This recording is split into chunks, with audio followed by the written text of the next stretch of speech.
picture a freezing forest in France. It is January 1945, just the absolute dead of winter. Right, freezing cold. Yeah, and the trees are just completely splintered from relentless artillery fire. And surrounded by advancing enemy troops is this burning American M10 tank destroyer. It is, for all intents and purposes, a ticking bomb. A literal bomb, yeah. And standing right on top of it, manning a .50 caliber machine gun, is a single, undersized teenager. It's crazy. He's completely alone, and he's holding off an entire company of enemy soldiers. Now, I know this sounds like, the climax of an action movie. It really does. But it is cold, thoroughly documented history. Welcome to today's deep dive. Today we are unpacking the life of Audie Murphy. We want to bypass the mythology and look at the actual mechanics of how a disadvantaged orphan from the Texas dirt became the most decorated American combat soldier of World War II. And a massive movie star, right? Exactly. A movie star and eventually a pioneer for veterans' mental health. That is just the perfect way to frame it. Because it's so easy to look at the medals and, the Hollywood posters and just see a superhero. Right, like a comic book character. Exactly. But when you dig into the historical facts, you find a much more grounded, complex, and frankly, painful reality. Totally. And if you are listening to this right now, we aren't just here to tally up a list of awards. I mean, we are going to explore the human cost of becoming a hero. Yeah, the stuff they don't put on the movie posters. Right. We want to understand how intense childhood trauma can forge incredible resilience on a battlefield, but also, leave lifelong psychological scars. Absolutely. So to really grasp how that teenager ended up on that burning tank, we have to start where his survival instincts were forged, which is Hunt County, Texas in the 1920s and 30s. Yeah, if you want to understand Audie Murphy, the tactician, you really have to understand the grueling environment that produced him. I mean, he was born into a massive family of sharecroppers. Just massive. Right. He was the 7th of 12 children. And sharecropping, it isn't just farming. No, it's brutal. It's an exhausting cycle of debt and intense physical labor where you rarely ever get ahead. And the family structure was completely unstable on top of that. His father essentially drifted in and out of the picture before abandoning the family entirely. Leaving them with nothing. Nothing. Because of that, Murphy had to drop out of school in the 5th grade. He took a job picking cotton for just $1 a day to help support his siblings. Which, even adjusted for inflation, is just a painfully meager sum to help sustain a family of that size. $1 a day. It's wild. The physical toll of picking cotton from sunrise to sunset as a child it's unimaginable. But beyond the fields, he developed another skill out of pure, desperate necessity. The hunting. Exactly. He became an expert marksman with a hunting rifle. And we need to be really clear here for you listening. This wasn't like a weekend hobby for him. Oh, no, not at all. When you are handed a rifle and a very limited number of bullets to feed 12 people, you cannot afford to miss. You really can't. Every single squeeze of the trigger is quite literally a matter of whether your siblings go to bed starving. And that is the crucial psychological mechanism at play here. He wasn't just learning how to aim, right? He was learning intense breath control, infinite patience, and how to read his environment perfectly. It's all high stakes. Exactly. He was managing extreme pressure. Because like you said, if he misses a rabbit or a squirrel, his family goes hungry. It is like his entire youth was this brutal, unwritten boot camp. I mean, he was learning how to shoulder the weight of life or death responsibility before he was even old enough to drive. Yeah, way before. And then when he was just 16 years old, the floor completely falls out from under him. His mother dies. She succumbed to endocarditis, which is a very severe bacterial infection of the heart valves and pneumonia. Just a devastating blow for a kid. Unbelievable. In practical terms, it completely shattered whatever fragile family structure they had left. The youngest siblings actually had to be placed in a Christian orphanage, the Bowles Children's Home. So just think about the psychological weight of that. You have a teenager who has already been carrying adult burdens for years, and suddenly he loses his anchor. His whole world, really. Right. He watches his family get completely dismantled. It creates this perfect storm for a lost kid to seek out a new family, a new structure, which explains why, shortly after Pearl Harbor is attacked, he immediately looks to the military. He does, but the military takes one look at him and says, absolutely not. They didn't want him. Not at all. In 1942, he attempts to enlist, but the Navy, the Marine Corps, and the Army all reject him. Wow. All of them. Every single one. The primary reason was his physical stature. He was underage, sure, but he was also significantly underweight. How small was he?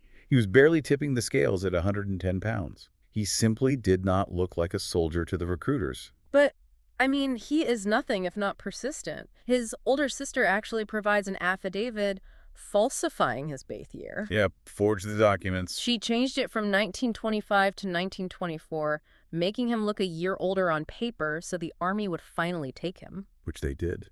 Right, which brings up a really interesting tactical question. If you're listening and wondering how a scrawny kid finally gets in, you have to wonder, did the Army just take him because they were desperate for warm bodies? Or did a recruiter finally look at this quiet kid and sense, I don't know, a unique, lethal edge? It is a great question.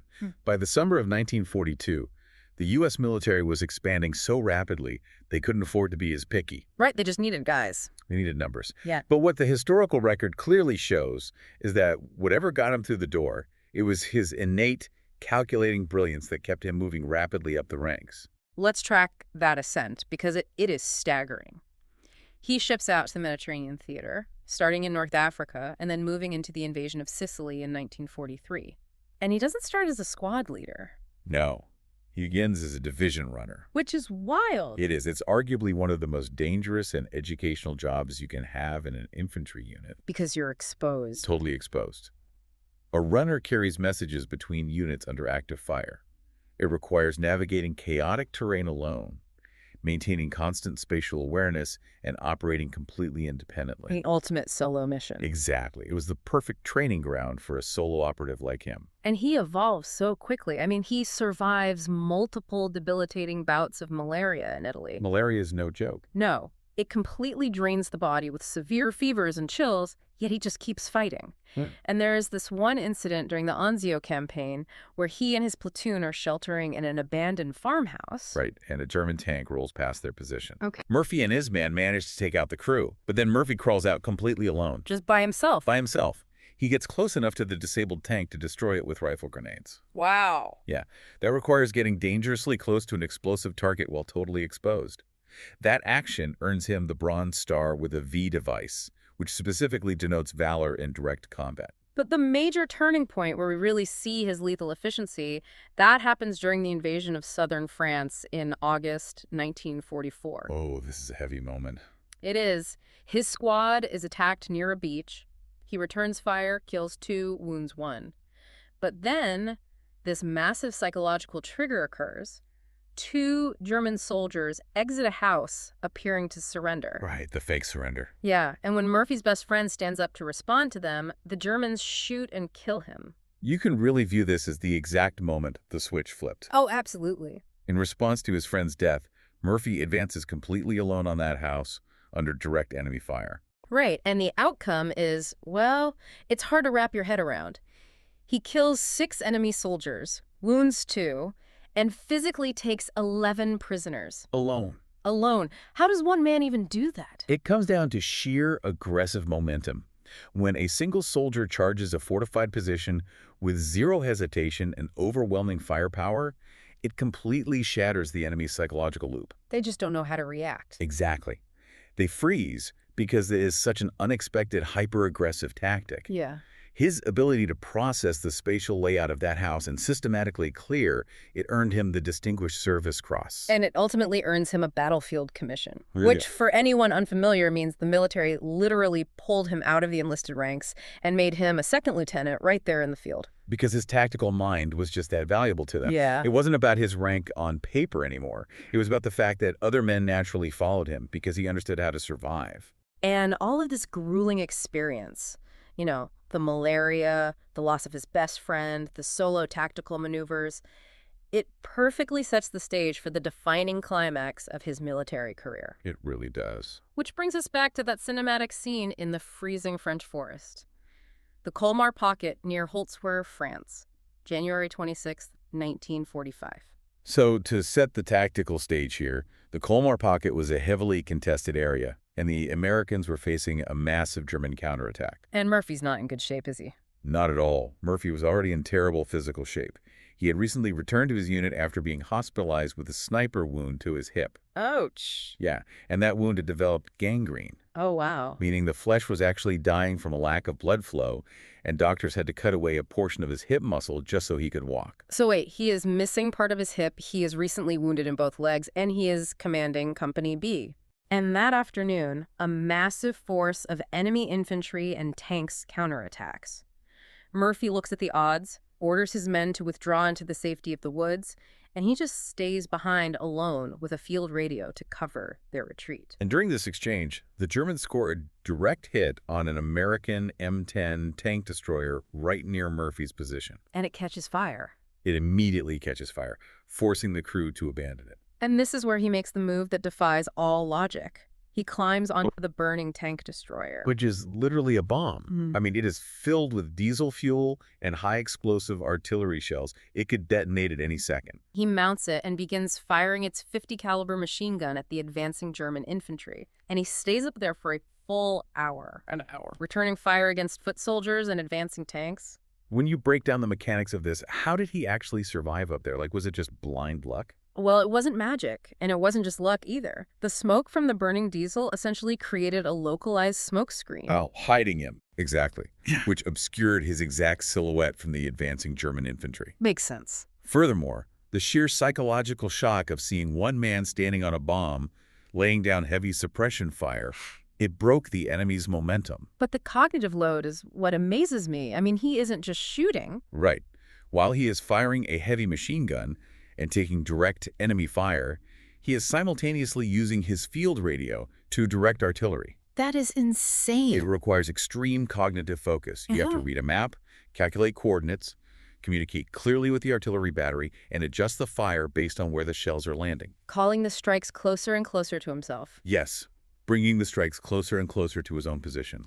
His mind was operating with terrifying clarity. He killed or wounded 50 enemy soldiers that day. 50.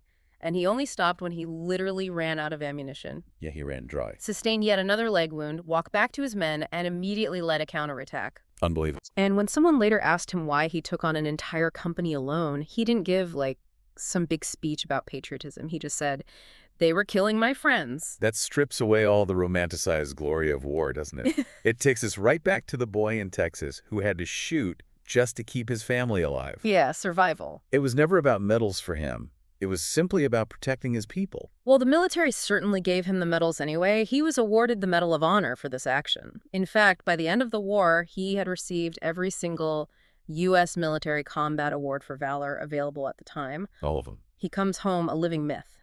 But surviving the physical war meant he had to navigate an entirely different internal battlefield. And that is the harsh reality of severe trauma. He is discharged, he is thrown into parades, and his face is put on the cover of Life magazine in July 1945 as the most decorated soldier. Which is huge, and that specific magazine cover catches the eye of legendary Hollywood actor James Cagney. Ah, yes. Cagney decides to bring this young war hero out to California. Which sounds like an absolute dream come true. Right. Hollywood calls. But the transition was really jarring. Cagney gave him acting lessons, but their relationships frayed, and he was never actually cast by him. Oh, really? Yeah. Murphy ended up sleeping in a local athletic club, completely unmoored, struggling to find his footing in a world that was obsessed with his image, but didn't know what to do with the actual man. Wow. Well, he eventually secures a 7-year studio contract with Universal Studios and carves out a massive career. He really did. We are talking over 40 feature films. He stars in John Huston's The Red Badge of Courage. And then, in 1955, something truly surreal happens. This part is wild. He plays himself in To Hell and Back, which is the blockbuster film adaptation of his own memoir. It became the biggest financial hit in the history of Universal Studios at that time. That's incredible. But we have to look at the psychological paradox here. What we now universally recognize as post-traumatic stress disorder, or PTSD, was referred to back then as battle fatigue. Right, they didn't have the term for it yet. Exactly. And Murphy was suffering from it profoundly. When you look at his private life during this time, the details are honestly chilling. He experienced violent nightmares. He slept with a loaded pistol under his pillow. Yeah, constantly on edge. His first wife actually noted how he would become guilt-ridden and tearful just watching newsreels of war orphans. And yet, he is going to a movie set every single day to recreate the absolute worst Most traumatic days of his life for public entertainment. It is a massive psychological contradiction. You can view it through the lens of exposure therapy versus re-traumatization. Right. Was acting out his trauma on a soundstage helping him process it, or was he just inadvertently traumatizing himself over and over again? It had to have been exhausting. The historical evidence suggests it took a massive toll on his nervous system. And to cope with that hypervigilance and insomnia, he looks for an off switch. He becomes dependent on a drug called Placidyl. Yeah, Placidyl is a very heavy, highly addictive central nervous system depressant used to force sleep. And what is remarkable isn't just that he fell into addiction, because that is incredibly common for veterans self-medicating untreated trauma, but how he pulled himself out of it. He didn't quietly check into some luxury Hollywood rehab.